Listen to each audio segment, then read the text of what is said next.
Hey folks, just a quick update. We've been asked by more than one person about a number of topics in Indiantown lately. One of them being human trafficking, another illegal food sales and preparation, and the other's corruption. We're looking deeper into the latter, corruption, and we've told you quite a bit about it already. We'll be doing a story on human trafficking in Indiantown in the days to come, but this morning we wanted to ask the good mayor of Indiantown a question or two. We hope she'll earnestly address them as the topic is very real. Before we jump in, we checked the Martin County Health Department website to try and ascertain Jackie Clarke's position with them. She's the current mayor of Indiantown. They do not list her as a senior leadership team member. Actually, doing a search for Jackie Clarke on the health department's website turns up a big fat goose egg. We're not doubting she works there. That's not what we're talking about.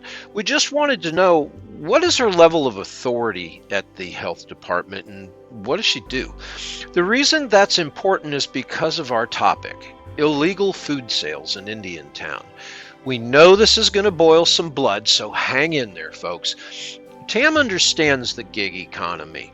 We know that good people working from their home to provide good food for people is creative and allows for a stream of revenue in economic hard times. We get it.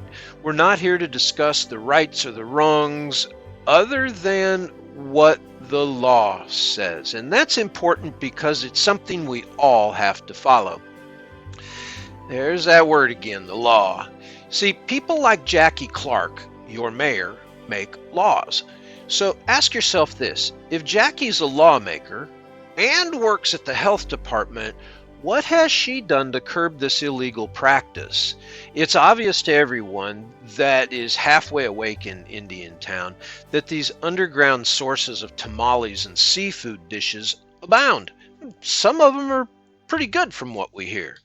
Jackie claims to have her finger on the pulse of the community. So given the health department, the government agency she's employed by, says it's illegal, has she alerted the proper leadership team member as to the volume of goings-ons with this activity?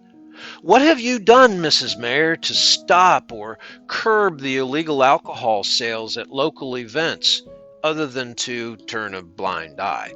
We would ask Anthony the same question, except he's already shown he does not need to operate the same way as the common man and pull permits for his events. He wants you to pay, but because he only makes $833 a month before taxes, which he makes off of the taxpayer, so he finds it a bit more convenient to forego his own law that he helped make and not permit his own events. Speaks volumes to his lack of integrity. But back on track here. Mrs. Clarke is asking you to re-elect her. Here's one example of why you should not.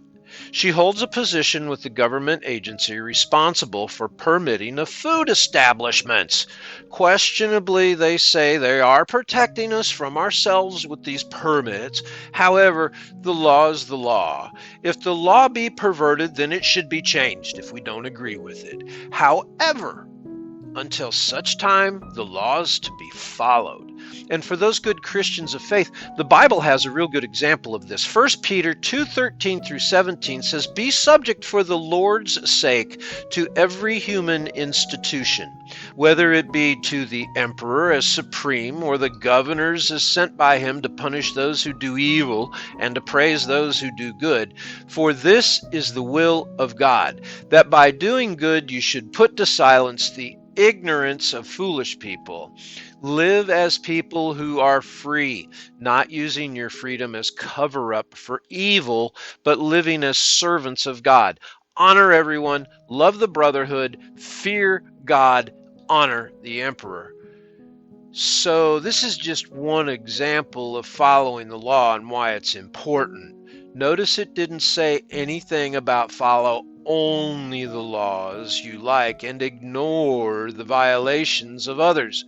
For a woman that says she's a woman of deep faith, I hope you can see why we're asking these questions, Miss Clarke. More to follow.